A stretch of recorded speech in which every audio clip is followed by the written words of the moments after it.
In February 1958, a B-47 bomber and F-86 fighter plane collided above Tybee Island, Georgia. Imagine this. It's the height of the Cold War. U.S. bombers are patrolling the skies around the clock, carrying nuclear weapons powerful enough to destroy entire cities. The mission is deterrence, always being ready in case the Soviet Union strikes first. But on one dark night in 1958, something went horribly wrong. A U.S. Air Force bomber collided mid-air with a fighter jet off the coast of Georgia.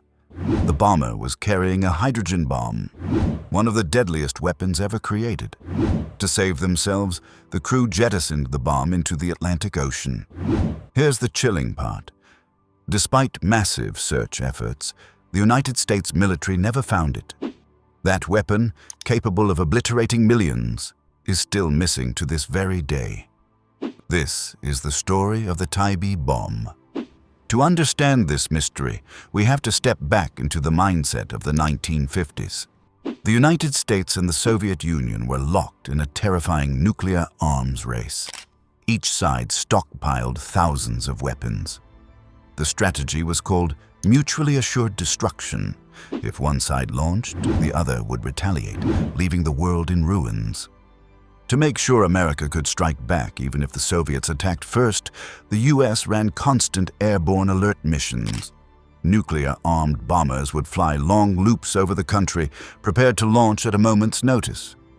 These were not training flights. They carried live weapons.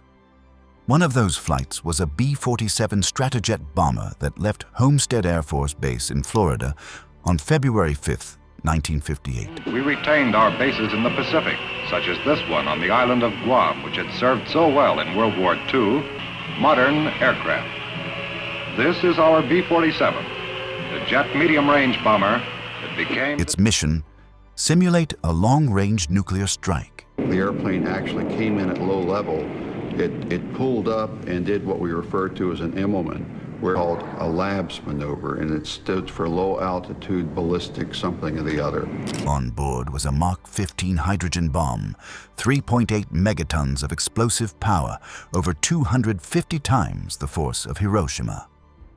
As the B-47 cruised along its route, another aircraft, a F-86 Sabre fighter jet, was in the same airspace near Savannah, Georgia.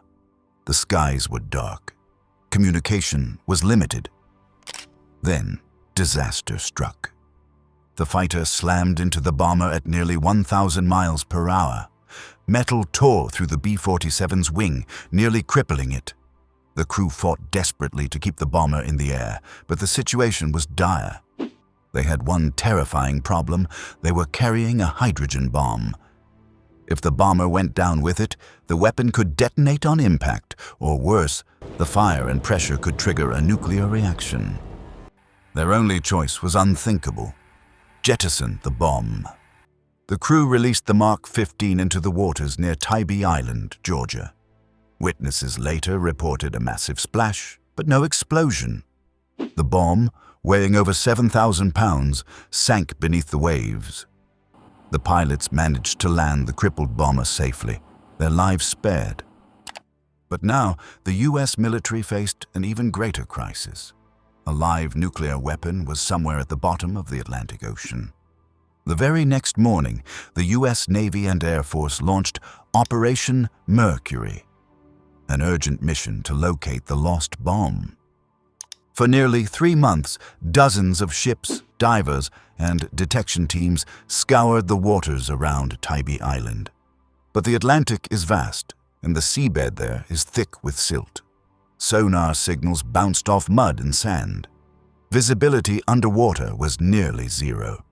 After exhaustive efforts, the military quietly called off the search. The official statement: the bomb was irretrievably lost. And just like that, the most powerful weapon on Earth vanished into the ocean. Now here's where the story gets even stranger. The Air Force insisted that the Mach 15 bomb lost at Tybee did not contain a plutonium core, the piece necessary to trigger a nuclear explosion. They called it a practice weapon that had only a dummy core, though it still contained uranium and conventional explosives. But not everyone believed that. Documents later declassified revealed inconsistencies. In 1966, Assistant Secretary of Defense W.J. Howard testified before Congress that the Tybee bomb was a complete weapon with a nuclear capsule. If that's true, the ocean floor off Georgia still holds a live hydrogen bomb capable of 3.8 megatons of destruction. Even the military can't agree on the truth, and that uncertainty has fueled decades of conspiracy theories. And so, what does this mean today? If the bomb really was armed with a plutonium core, it remains a catastrophic hazard. Over time, corrosion could leak radioactive material into the water. A storm or underwater landslide could shift the bomb and expose it. Experts disagree about the risk. Some argue that the bomb is buried safely under layers of mud and is harmless if left undisturbed. Others warn that erosion, hurricanes, or even human activity could eventually bring it back to the surface. And remember, Tybee Island isn't in some remote, uninhabited part of the world. It's near Savannah, Georgia, home to hundreds of thousands of people and a major shipping port. Over the years, the missing Tybee bomb has become a magnet for conspiracy theories. Cover-up theory. Some believe the Air Force knows exactly where the bomb is but refuses to recover it, fearing public panic or environmental disaster during retrieval. Sabotage theory. Others suggest the collision wasn't an accident, that the Soviets infiltrated U.S. airspace or even tampered with the aircraft to force the bomb's loss. Diversion theory. Another theory argues that the bomb was actually recovered in secret, and the missing weapons story was a smokescreen to hide another classified operation. No matter which theory you consider, the truth remains hidden under decades of government secrecy. Here's the chilling part. The Tybee incident isn't unique. During the Cold War, the US and Soviet Union lost dozens of nuclear weapons in accidents known as broken arrows. In 1961, a B-52 broke apart over North Carolina, dropping 2 hydrogen bombs. One nearly detonated, with only a single safety switch preventing catastrophe. In 1968, a U.S. bomber carrying nuclear weapons crashed in Greenland, scattering radioactive debris across the ice. The Soviet Union, too, lost submarines armed with nuclear warheads, some of which still lie at the bottom of the ocean. The Tybee bomb is just one reminder of how close humanity has come to nuclear disaster. Not from war, but from simple accidents. In the 2000s, renewed attention came to Tybee Island.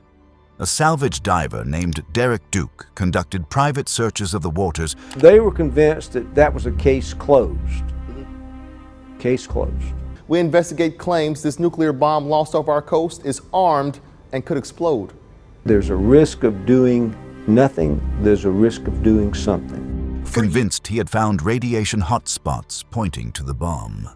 The Air Force investigated, taking measurements, but concluded that the readings were natural, caused by monazite deposits, not a nuclear weapon. Duke disagreed, claiming the military was dismissing clear evidence to avoid panic. To this day, the U.S. government maintains that the Tybee bomb poses no danger and should remain undisturbed.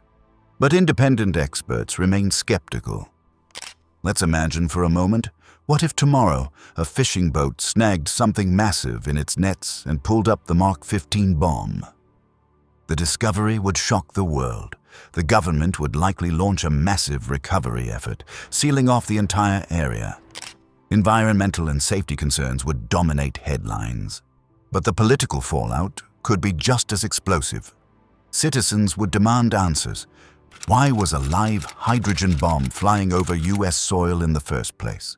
Why did the government abandon the search? And what other secrets are still buried under the oceans?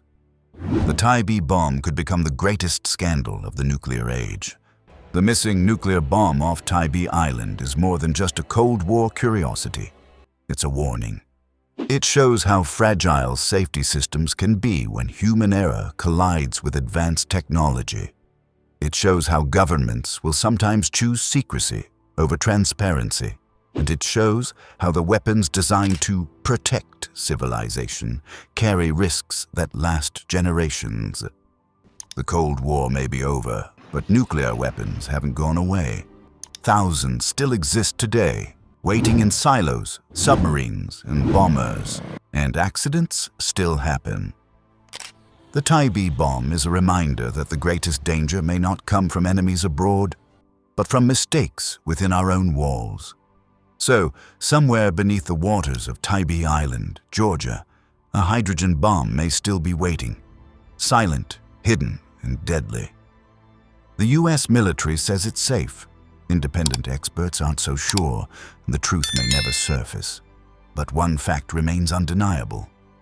On February 5th, 1958, the United States Air Force lost a nuclear bomb and never found it.